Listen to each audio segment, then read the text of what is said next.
Amigas y amigos, muy buenas tardes tengan todas y todos ustedes. Los saluda con el afecto de siempre José Manuel Villalpando, aquí en una emisión más de su programa, La historia que quiero vivir, que, como ustedes bien lo saben y mucho lo agradezco, está disponible para que lo vean, para que lo escuchen, para que lo oigan, todos los sábados a partir de las 5 de la tarde, los sábados a las 17 horas en puntito, aparece este programa en el canal de YouTube de José Manuel Villalpando, valga la redundancia. En ese mismo canal, como siempre lo reitero, están a su disposición centenares, literalmente centenares de programas anteriores que ustedes pueden escuchar o ver cuando lo deseen, a la hora que quieran, cuando gusten, siempre y cuando el programa de cada 8 días, lo aclaro, está disponible, eso sí, los sábados a partir de las 5 de la tarde. Les agradezco infinitamente su compañía, el valor de su presencia, de estar juntos para recordar el pasado, en un programa, y lo reitero siempre, que no tiene fines económicos, utilitarios, que no está monetizado, que es simplemente por la pasión que ustedes y yo tenemos por nuestra historia. Así que, amigas y amigos, por supuesto, al agradecerles su atención, les reitero que están a su disposición las vías electrónicas que permiten comunicarnos, bien sea a mi correo villalpandohistoriador@gmail.com, a mi página de Facebook Villalpando el Historia, o también en los comentarios que permite este mismo canal de YouTube. Una vez más, gracias, amigas y amigos, y si les parece bien, vamos a dar inicio al programa de hoy. Y bueno, como todos sabemos, nuevamente, el presidente de los Estados Unidos de América se ha referido a México de una manera bastante dura, acusando al gobierno mexicano de tratos con organizaciones criminales y amenazando con imponer sanciones económicas consistentes en aranceles hasta el 25% de los productos que México exporta a los Estados Unidos de América. Ya lo preveíamos, ya lo anticipábamos, no solamente aquí en este programa, sino en realidad en toda la prensa, en los medios de comunicación, en las redes sociales, en los comentarios, los analistas. Ya todo el mundo daba por supuesto que habría esta reacción furibunda, sin sentido en realidad, por parte del gobierno norteamericano. Así que pues nos vemos obligados esta vez, en este programa, atendiendo a este urgente sentido de contemporaneidad, a volver a tratar un tema que ya hace bastante tiempo platicamos, 8 años en realidad, y que se refiere a cuál ha sido la actitud de diversos presidentes de los Estados Unidos de América con respecto a México. ¿Cómo ven desde la Casa Blanca al Palacio Nacional? ¿Cómo ven desde Washington a la capital de la República Mexicana? En términos políticos, en términos ideológicos, en términos de acciones, en términos de intervención, en términos de presiones. Hagamos pues, les propongo, un repaso de cuál ha sido esa manera de ver a México por parte de algunos, no todos, presidentes de los Estados Unidos de América. Y cuando digo no todos, es que me referiría únicamente a los que más han sido incisivos, por no decir dañinos, los que más nos han comprometido, los que más nos han amenazado, naturalmente para cerrar con el presidente actual del vecino país del norte, que evidentemente es el que más nos ha amenazado, por lo menos en los últimos decenios, de ese tamaño. Nuestra historia así lo refiere. Como tenemos este vecino para toda la vida, que ha sido en ocasiones amistoso, pero en muchas más lesivo, pues nos obliga a estar atentos y recordar el pasado, para que, simple y sencillamente, ante los desplantes cotidianos del nuevo mandatario estadounidense, pues veamos cómo de alguna manera, no en los hechos específicos, pero sí en la tendencia general, la historia evidentemente se repite, se reitera, vuelve a suceder esos momentos difíciles provocados normalmente por alguna decisión, por alguna declaración, por alguna acción política y hasta económica o militar, inclusive algunas veces, de parte de quien ocupa como huésped temporal la Casa Blanca allá en la ciudad de Washington, capital de los Estados Unidos de América. Decía yo hace un momento que efectivamente este tema lo tocamos ya hace bastante tiempo, 8 años, precisamente cuando tomó posesión por primera vez Donald Trump, porque ya desde ese momento había vociferado y proferido bastantes amenazas y que nos hicieron compararlo con algún presidente norteamericano del siglo XIX, específicamente James Knox Polk, y además también pues nos motivó, nos obligó a hacer ese repaso rapidísimo de los presidentes diversos norteamericanos y su visión de lo que es México y cómo enfrentan a México. Así que, en razón de la contemporaneidad y atendiendo también que tenemos afortunadamente un público nuevo, pido disculpas a quienes ya escucharon estos comentarios hace 8 años, pero atiendo preferentemente a quienes ya son parte de esta comunidad de la historia que transmitimos por medios de comunicación. Así que vamos a comenzar si les parece. Miren, el primer presidente norteamericano, que ya habitaba además también en la Casa Blanca en Washington, que se ocupó de México, fue Thomas Jefferson. Allá por el año de 1803, Thomas Jefferson se preocupó, pensó, se ocupó de atender la existencia misma de México. La Nueva España en ese momento, claro, por supuesto, aún pertenecíamos a la corona española, pero ya los norteamericanos, que era un país libre, independiente y soberano, ya estaban pensando en México.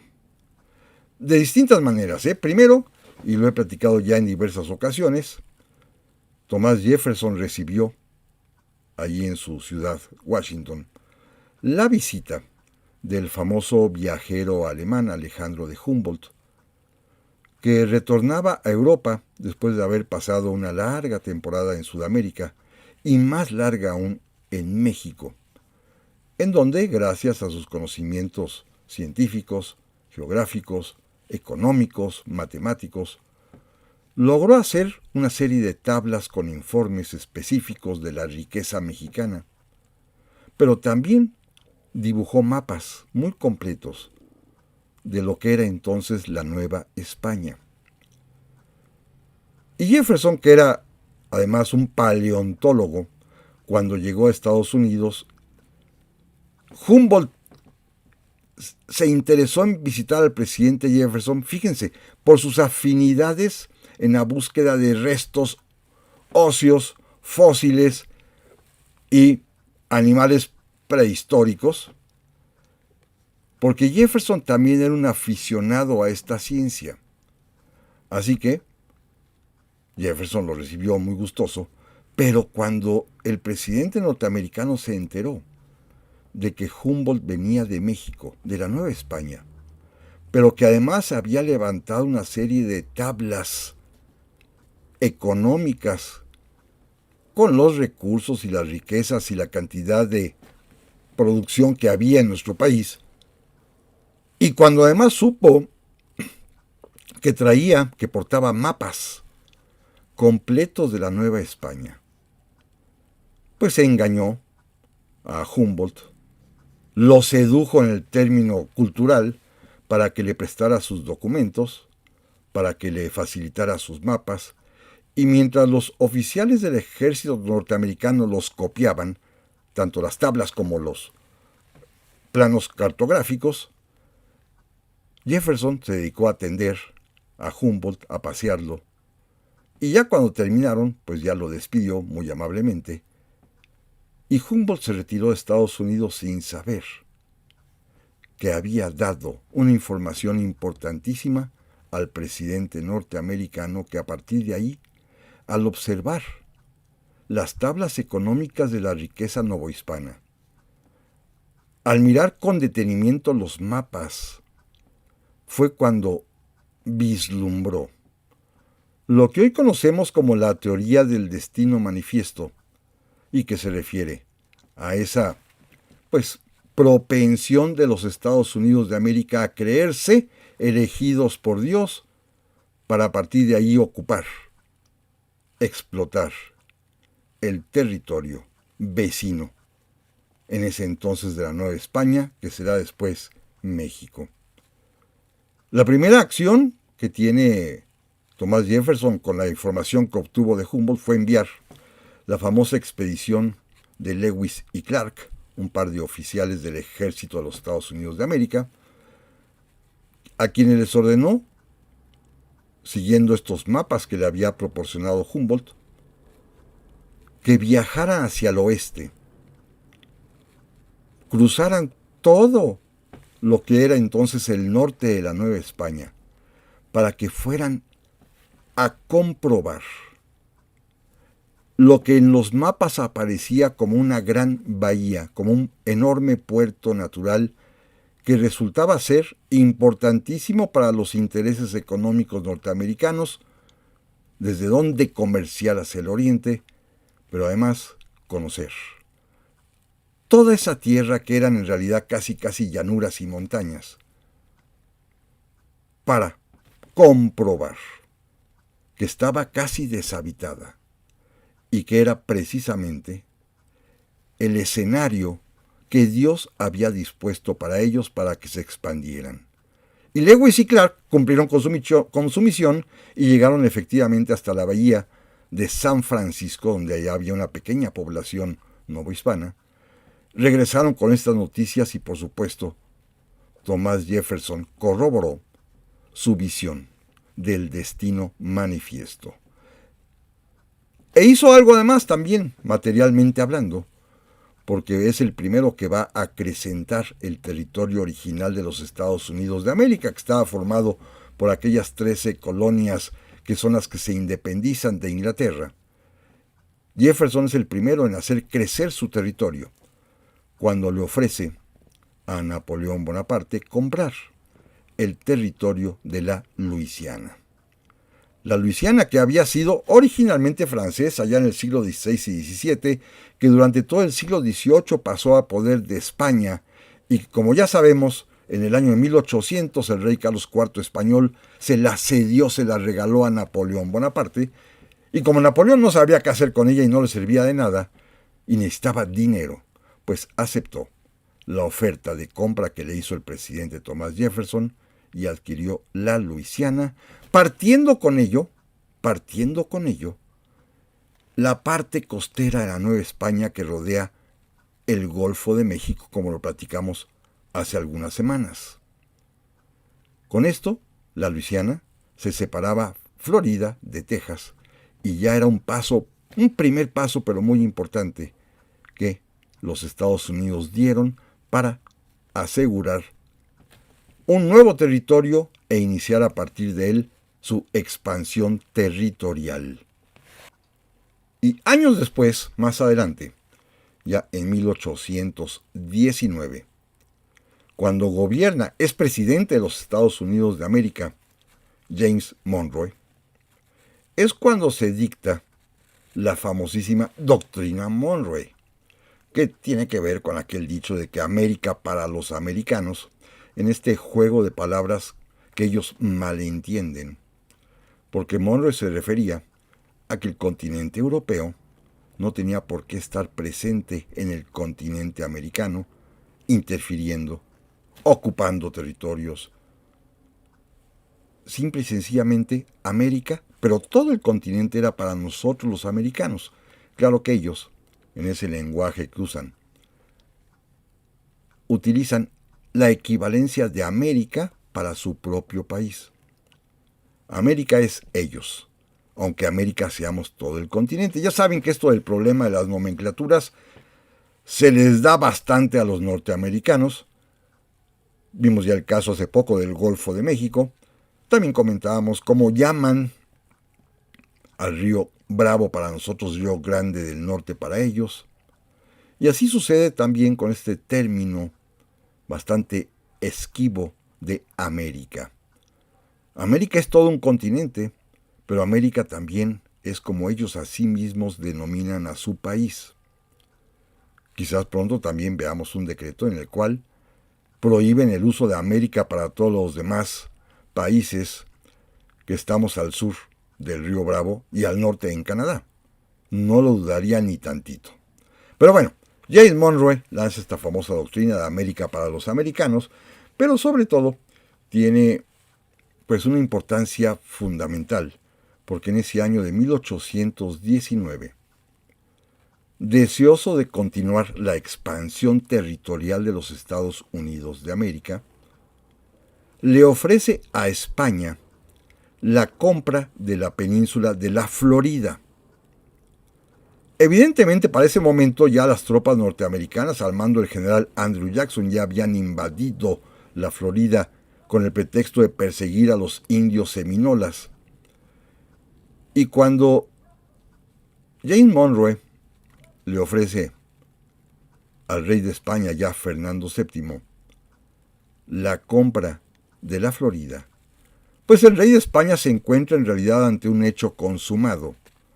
porque ya los norteamericanos ocuparon ese territorio, así que pues ya no tuvo más remedio que ordenar que se vendiera la Florida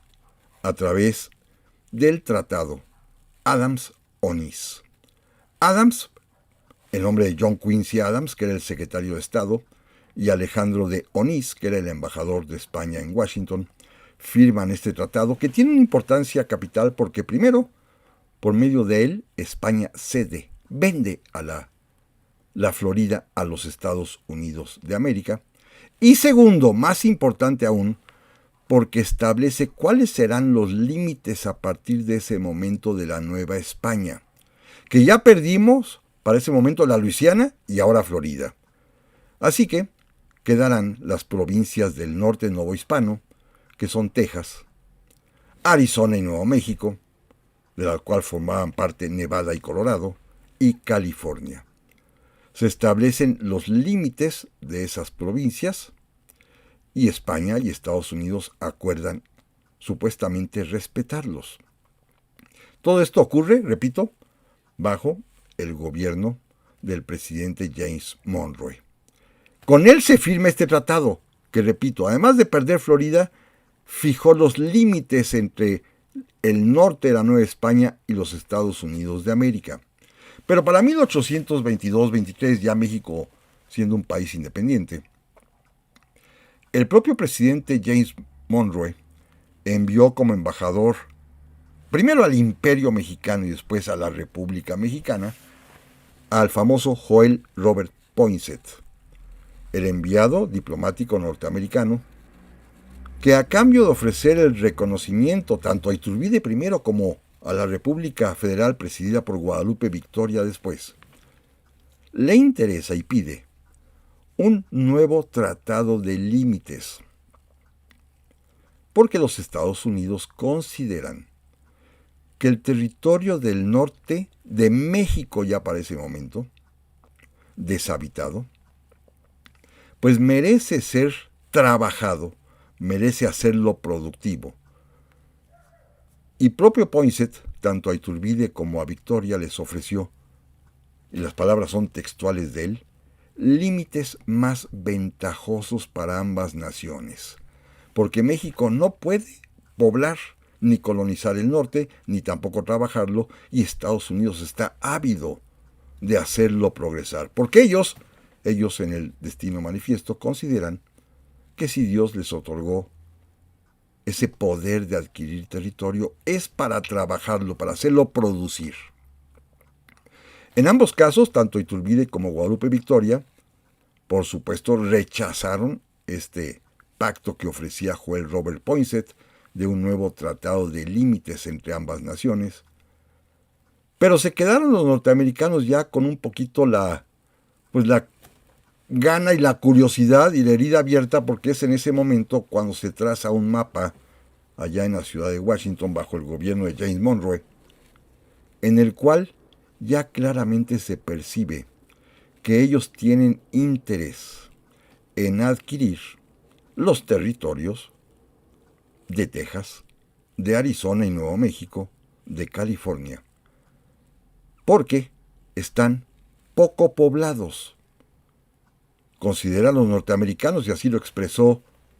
el embajador Poinsett, que lo que abunda allí son tribus indígenas nómadas que son fáciles de combatir, y hay algunas cuantas poblaciones mexicanas con poquitos habitantes, y la mayor parte de ellos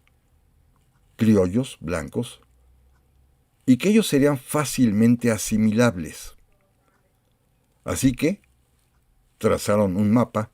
que lo guardaron celosamente hasta mejores tiempos, porque en principio, repito, ni Iturbide ni Victoria accedieron a las peticiones del embajador de los Estados Unidos en México, repito, bajo el gobierno del presidente James Monroe, que quería avanzar más en el destino manifiesto.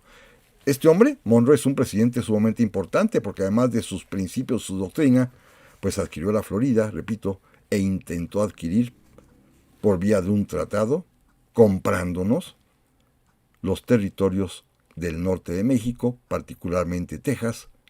Arizona y Nuevo México, y la California, la Alta California. Pero años después, para 1835-36, ya gobierna los Estados Unidos otro presidente, Andrew Jackson, que por cierto no sé cómo esté actualmente, pero en el primer mandato de Donald Trump, los presidentes de los Estados Unidos de América acostumbran colocar cerca de su escritorio, en la famosa oficina oval de la Casa Blanca, el retrato de algún predecesor que los inspira y que los motiva. En el primer mandato de Donald Trump, el retrato que estuvo allí, cerquita de él, como una especie de motivación o inspiración, fue precisamente el de Andrew Jackson. Un hombre que, si bien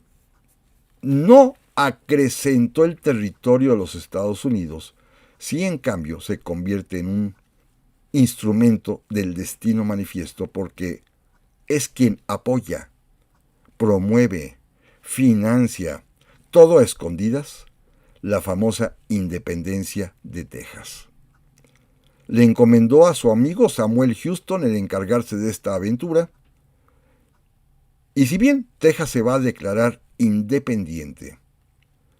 como una república libre, finalmente su separación de México ocurrió, porque, como todos sabemos,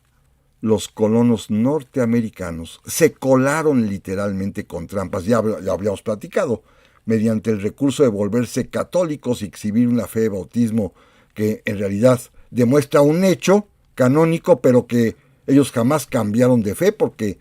su fe anglicana, su fe bautista, su fe protestante les permite jugar con los juramentos, porque el fin justifica los medios. Así que no tuvieron empacho en convertirse en católicos, en bautizarse, con tal de poder obtener la fe de bautismo, que era el requisito que se exigía en las aduanas mexicanas para ingresar en calidad de colono. Eran católicos. Naturalmente venían con la idea de promover y lograr, como lo consiguieron, la independencia de Texas, su separación, para que viviera como una especie de república para guardar las apariencias unos 9-10 años, para que después, y es el presidente que sigue, James Knox Polk, a partir de 1845, sea el principal instrumento y promotor del destino manifiesto, con varias decisiones importantes. La primera de ellas fue incorporar a Texas ya como un estado más de la Unión Americana, como un estado federal de los Estados Unidos de América. Esto lo hará ya el presidente James Knox Polk, lo cual va a ocasionar lo que él quería, el casus belli, la causa de la guerra. Las fronteras entre ese nuevo estado de Texas y el estado de Coahuila, Nuevo León y Tamaulipas en México,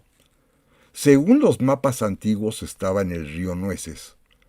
y según los norteamericanos estaba en el Río Grande o Río Bravo para nosotros, que está 200 kilómetros más al sur. Había pues, y a propósito lo hicieron, una franja territorial en disputa, que en el momento en que fue ocupada por soldados mexicanos que tuvieron que disparar y abatir a una docena de soldados norteamericanos, esto fue el pretexto suficiente para que el presidente James Knox Polk declarara la guerra a México con la aprobación de su Congreso, diciendo que sangre norteamericana había sido derramada en territorio norteamericano, cuando en realidad era un territorio en disputa, pero fue un buen pretexto para motivar a su población, para poder entusiasmar a cientos, miles de voluntarios que vinieron a pelear e iniciar la guerra, con fines abiertamente de expandir su territorio. Como todos sabemos, Polk diseñó las operaciones militares de dos maneras. Primero, una invasión del norte en dos vías. Atacar a México, primero en las batallas de Palo Alto, después en las batallas de Santa Isabel, en las batallas también cerca de Saltillo, en Angostura, en la batalla de Monterrey. Esto para ocasionar daño, temor, y hacer que el ejército mexicano se movilizara hacia el norte, pero al mismo tiempo mandó otra columna para ocupar Nuevo México, Arizona y California, para ocupar militarmente, sabiendo que había poca población mexicana, sabiendo que sería muy difícil que se defendieran. Pero amigas y amigos, de esto vamos a continuar platicando en un momentito más. Ya estamos aquí, amigas y amigos, para la segunda parte de este programa que responde a estos acontecimientos del día de hoy, cuando el presidente Donald Trump ha lanzado varias amenazas a México, al gobierno mexicano en específico, pero también a todos nosotros, porque esta cuestión económica de los aranceles nos van a afectar a todos. Ya estamos acostumbrados, después de 3 décadas, al Tratado de Libre Comercio, que permite precisamente el intercambio de mercancías recíprocas sin impuestos de importación o exportación, y ahora el presidente Trump piensa que con esto el gobierno mexicano se va a doblar y va en realidad a encarecer la vida de los mexicanos, pero también de su propio pueblo. Estamos haciendo un repaso de algo que ya platicábamos hace 8 años respecto de cuál es la visión, lo que han hecho, lo que han dicho, lo que han pensado diversos presidentes de los Estados Unidos de América con respecto a México, y estábamos recordando el caso del presidente James Polk, aquel que primero incorpora a Texas como estado de la Unión Americana y después nos declara la guerra. Un primer movimiento, ya lo decíamos, en el norte para atacar a las ciudades importantes como Saltillo y Monterrey, pero al mismo tiempo hacia el oeste para ocupar militarmente pues todo Texas, por supuesto, Arizona, Nuevo México y California. Y ya después, para obligar a México a firmar la paz para rendirse, es cuando ordena la invasión vía Veracruz por el Golfo de México. Ahí desembarcan sus tropas, avanzarán y nos derrotan en Cerro Gordo, toman después Puebla pacíficamente, y vendrán más adelante las batallas de la Ciudad de México que todos conocemos y que no pienso recordar, la de Padierna, la de Churubusco, Molino del Rey, Chapultepec y la toma finalmente del centro histórico de la Ciudad de México, para, a partir de ese momento, obligar las negociaciones que darán como resultado el Tratado de Guadalupe Hidalgo, por el cual México pierde, por una parte, Texas, porque ya tiene que reconocer su independencia, pero también pierde Arizona,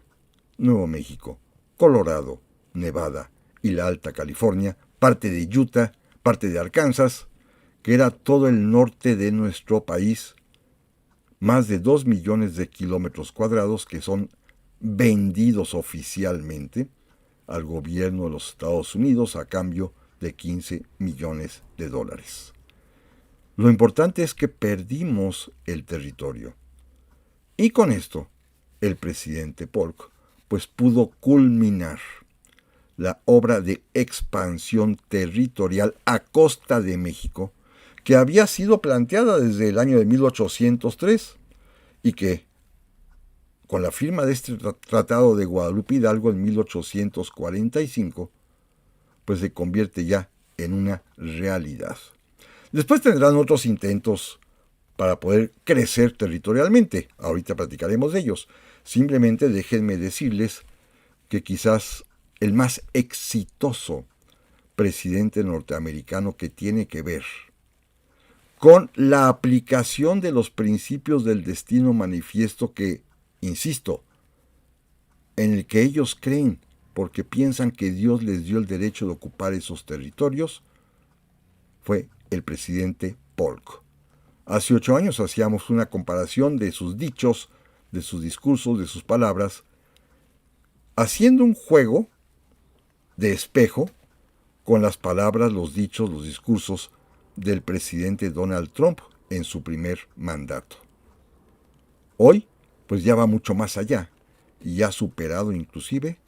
a lo que dijo en su momento el presidente Polk. Más adelante, otro presidente más, Franklin Pierce, en 1853, el presidente Franklin Pierce, ante la necesidad muy práctica de poder tender la vía de ferrocarril que iba por toda la frontera, se dio cuenta que hay una parte en Colorado en donde pues sería imposible que el tren pudiera atravesar con los recursos que tenían en aquel tiempo los grandes desfiladeros, las montañas, los cañones. Y entonces se les ocurrió a los norteamericanos mover la frontera un poco más hacia el sur, en el norte de Chihuahua y de Sonora, en donde está el desierto, para aprovechar que ahí es planito y poder tender las vías de ferrocarril. Así que el presidente Pierce, a través de sus enviados diplomáticos, literalmente le ofreció, amenazando al gobierno de México del presidente Antonio López de Santana, la compra Gadsden, así se llamaba el embajador, el señor Gadsden, o el Tratado de la Mesilla. Acabamos de ser derrotados 5 años antes en una tremenda guerra, y así que el presidente Santana decidió que no valía la pena volver a enfrentar a los norteamericanos y prefirió, por la paz, vender ese territorio de la Mesilla.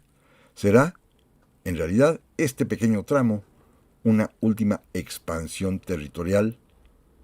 basada en la amenaza. La amenaza de una intervención militar y de una nueva guerra.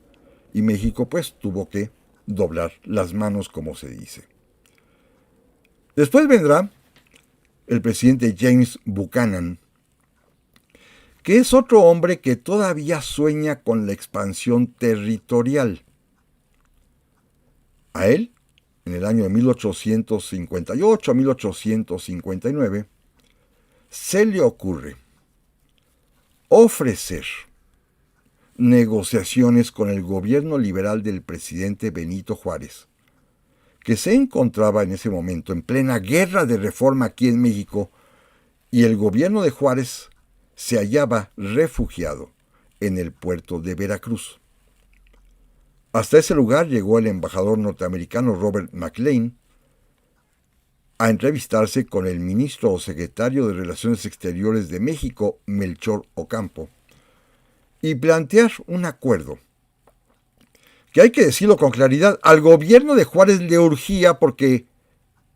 el único reducto que le quedaba en la guerra de reforma era precisamente el puerto de Veracruz, que iba a ser ya amenazado y sitiado por el general Miguel Miramón, presidente conservador. Ante esta premura,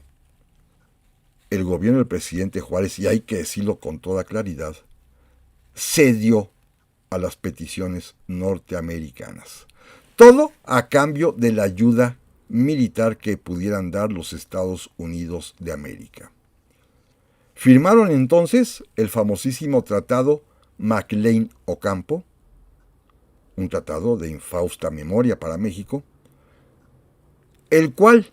finalmente no tuvo vigor y nos salvamos gracias a que allá en Estados Unidos el Senado norteamericano lo rechazó. Como todos sabemos, en ambas repúblicas hay la obligación de que los tratados internacionales deben ser ratificados por la Cámara de Senadores en los dos países. En México había una ventaja, no había Cámara de Senadores porque estábamos en guerra, y no fue necesario porque el presidente Juárez sintió que había suficientes atribuciones para celebrar el tratado, pero en Estados Unidos sí había Senado, y allí, pues simple y sencillamente fue rechazado, porque lo consideraron un intento del presidente Buchanan de expandir el territorio de los Estados Unidos hacia el sur, a costa de México, y además también para que en esos estados que se incorporaran, que se conquistaran, permitir también la esclavitud. Este tratado consistió en dos partes muy importantes. Una primera, en la que México cedió, permitió a los Estados Unidos el paso de personas, de mercancías, de tropas, por 3 vías que estaban perfectamente bien marcadas. Un paso que va de Matamoros hasta Mazatlán, desde el Golfo de México hasta el Pacífico. Otro más pequeñito que va de Guaymas a Nogales, en Sonora. Y otro más estratégicamente muy importante, tanto desde el punto de vista militar como económico, el paso libre por el Istmo de Tehuantepec, desde Coatzacoalcos hasta Salina Cruz. Por estas 3 vías de paso podrían transitar sin problema alguno, repito, personas, mercancías y soldados norteamericanos. A cambio, México recibía ayuda, y la recibió en efecto, porque cuando el general Miguel Miramón puso sitio al puerto de Veracruz, el presidente Juárez, ya en las últimas, cuando no tenían ya nada con qué defenderse, pidió ayuda a los Estados Unidos de América, y como Miramón tenía ya unos barcos que iban a sitiar el puerto también por mar, los barcos norteamericanos intervinieron en la famosa batalla de Antón Lizardo, desbarataron a la escuadra conservadora y después, ya liberado el puerto, suministraron armamento a las tropas liberales del presidente Juárez. Repito e insisto, nos salvamos, porque este tratado fue, afortunadamente, rechazado en el Senado de los Estados Unidos de América. Pero además de lo que ya comentaba hace un momento, del intento que ellos veían de expandir su territorio, de introducir en ellos la esclavitud, había una causa más, económica. En el Tratado de McLean-Ocampo se establecen los principios de un tratado de libre comercio entre Estados Unidos y México, igualmente, sin aranceles, sin impuestos, y el Senado norteamericano también consideró que esto era inviable, porque Estados Unidos, que apenas estaba haciendo una potencia en desarrollo, tendría problemas en virtud de que en el derecho internacional otros países como Francia e Inglaterra podrían pedir el trato de la nación más favorecida, que en este caso era México. Si a México no le iban a cobrar impuestos de exportación o importación, los ingleses y los británicos, que sí pagaban impuestos en Estados Unidos, también tendrían derecho a pedir lo mismo, y esto, pensó el Senado norteamericano, no era conveniente. Pero sin embargo el tratado se firmó, Benito Juárez recibió la ayuda que quería, y aunque fue rechazado, es considerado como el último intento de expansión territorial norteamericana, fallido sí, pero no por ganas del presidente de los Estados Unidos Buchanan, sino porque el Senado le fue adverso. Esto fue una ventaja de la democracia de los Estados Unidos a favor de México. Como lo será también después favorable el siguiente presidente norteamericano, Abraham Lincoln, del cual ya hablamos hace poco también, que tuvo pues simplemente gestos benevolentes hacia México. No pudo intervenir ni ayudar porque estaban ellos envueltos en su famosa guerra civil, pero sin embargo, el presidente Lincoln, que ya desde sus días de diputado en 1847 y 48 se había opuesto a la guerra con México, el presidente Lincoln siempre vio con buenos ojos a los mexicanos, atendió, por ejemplo, a doña Margarita Maza, que vivía en Estados Unidos para que no le faltara nada, a ella y a sus hijos, y fue un hombre, pues, que tuvo por lo menos un gesto amable hacia México. Y precisamente con el presidente Lincoln se inicia una serie de 3 presidentes consecutivos que tendrán esa misma buena voluntad hacia nuestro país. Repito, el propio Lincoln, después su sucesor, Andrew Jackson, que será quien finalmente proporcione apoyo militar consistente en armamento a las tropas republicanas de Benito Juárez para combatir la invasión francesa y el imperio de Maximiliano. Será además también quien presione al gobierno de Francia para que retire sus soldados de nuestro país, y todo ello porque tiene un concepto igualmente, si ustedes quieren, de América para los americanos en el sentido más amplio y correcto de la expresión. Además, era amigo de Lincoln, estaba de acuerdo con la independencia y soberanía mexicana, con las ideas liberales de nuestro país que encabezaba Benito Juárez, y por ello Andrew Johnson, no dudó en apoyarnos, repito, con armamento, pero además también con la presión internacional para obligar el retiro de Francia. Y el siguiente presidente que también verá favorablemente a nuestro país, que inclusive después viajaría por México, es el famoso general Ulises Grant. Grant, que había sido oficial en el ejército norteamericano en la guerra del 47 y 48, que había venido a México, que había peleado aquí, en sus propias memorias, dice que no ha habido guerra más injusta en la historia de la humanidad que la que Estados Unidos le infringieron a México allá en el 47 y 48. Un hombre, pues, que se mostró bondadoso con nuestro país y que al retirarse, al dejar de ser presidente, hizo un viaje por todo el mundo para descansar y no dudó en venir a México.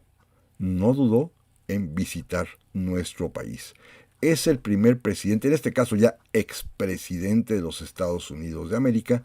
que visita personalmente México. Y aquí estuvo bastantes meses y fue muy bien recibido, y él se mostró además también muy, pero muy agradecido. Se entrevistó con el presidente Sebastián Lerdo de Tejada, platicó con él. Ya era expresidente, pero sin embargo, ese detalle de visitar México, de venir de vacaciones a nuestro país con su esposa, pues fue muy bien recibido. Pasando el tiempo, y llegando un poco más adelante, el siguiente presidente norteamericano, Rutherford Hayes, que es el que sucede al presidente Grant, tendrá nuevamente diferencias con el gobierno mexicano. Cuando él ya sube a la presidencia, gobierna nuestro país el presidente Porfirio Díaz y después el presidente Manuel González. Y siguiendo un poco las ideas de los tratados comerciales, va a ser él quien le plantee al gobierno mexicano del general Porfirio Díaz la celebración de un tratado, ahora sí, de libre comercio. No fue bien recibido, No fue bien recibido porque Porfirio Díaz, hay que decirlo también con toda claridad, era un mexicano que aborrecía, abominaba a los Estados Unidos, no le caían nada bien. Y es cuando dice su mejor frase, aquella de que entre México y los Estados Unidos mejor medie el desierto. Así que se negó el presidente Porfirio Díaz a establecer o pactar un tratado de libre comercio, Y a partir de ahí, los siguientes presidentes norteamericanos van a tener que soportar calladamente varias décadas, Cleveland, McKinley y otros más, con los desplantes de Porfirio Díaz que aquí ya hemos comentado, particularmente el elevar impuestos a las compañías norteamericanas, el ayudar a los países de Centroamérica cuando Estados Unidos los invade, y en fin, una serie de conductas que ya platicamos hace poco y que no quiero repetir para no cansarlos, en los cuales pues era evidente esta visión de don Porfirio de oponerse a Estados Unidos, para lo cual inclusive va a encabezar un movimiento panamericano, una conferencia panamericana que se va a celebrar en México poco antes del centenario de nuestra independencia, y en la cual don Porfirio se sentía un poco el famoso Ariel de José Enrique Rodó, este héroe que se opone a un gigante, a un titán. Y don Porfirio pues quiso atraer, y lo logró, el apoyo de las naciones iberoamericanas, cosa que por supuesto pues no le gustó nada al presidente norteamericano ya en ese momento, el presidente Taft, William Howard Taft. Él, el presidente Taft, tiene interés en negociar con México porque México se ha puesto muy rudo con los Estados Unidos. Y es quien convoca la primera reunión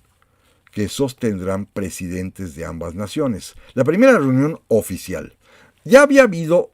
una previa en 1836. El presidente Andrew Jackson había recibido en Washington la visita de Antonio López de Santana, que fue llevado preso ante su presencia. Pero Santana no era presidente en funciones. Estaba como presidente en receso porque no podía comandar al ejército ocupando la silla presidencial. En su lugar estaba el general Miguel Barragán y el licenciado José Justo Corro. No era pues presidente, aunque Jackson lo trató como si lo fuera. Pero la primera reunión ya formal entre presidentes en ejercicio, en funciones, entre los dos países se llevó a cabo por la instancia, la petición del presidente Taft, que se reunió con el general Porfirio Díaz y buscaron un punto equidistante entre ambas capitales, entre México y Washington, para reunirse, y decidieron hacerlo en El Paso, Texas, y en Ciudad Juárez, con visitas recíprocas mutuas entre los dos cruzando el puente internacional. Unas visitas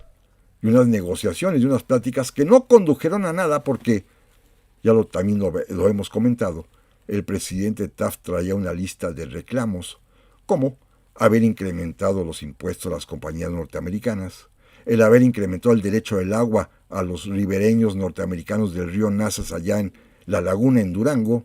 como por ejemplo el haber permitido que la flota japonesa se estacionara en Bahía Magdalena, como por ejemplo haber rescatado al presidente de Nicaragua que los norteamericanos querían capturar. Y a todo esto, a tanto reclamo, el general Porfirio Díaz, como ya lo dijimos una vez y lo vuelvo a repetir, pues le dijo a su hijo, Porfirito, que era su intérprete, que le dijera al presidente Taft que se fuera mucho a ya saben a dónde, y Porfirito, con todas las artes diplomáticas, le dijo al presidente Taft que el presidente Díaz se lamentaba mucho de no poder atender sus reclamos. Esto va a conducir, como todos sabemos, a la Revolución Mexicana, y se dice, inclusive se han documentado, ayudas del gobierno norteamericano, primero de Taft y después ya del presidente Wilson,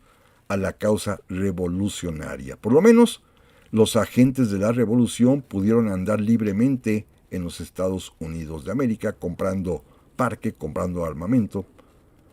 Se dice también que las compañías petroleras pudieron auxiliar al movimiento revolucionario. Nada de esto está confirmado, sin embargo son hipótesis muy interesantes. Y el presidente Wilson, este hombre sí es terrible. Woodrow Wilson, a pesar de ser un demócrata,